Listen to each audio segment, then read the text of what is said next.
أعوذ بالله من الشيطان الرجيم. بسم الله الرحمن الرحيم. عَمَّ يتساءلون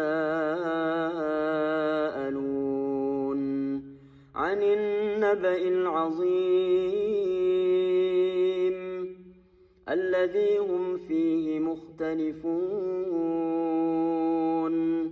كلا سيعلمون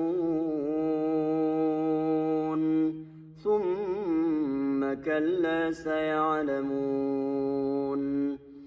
ألم نجعل الأرض مهادا والجبال أوتادا وخلقناكم أزواجا وجعلنا نومكم سباتا وجعلنا الليل لباسا وجعلنا النهار معاشا وبنينا فوقكم سبعا شدادا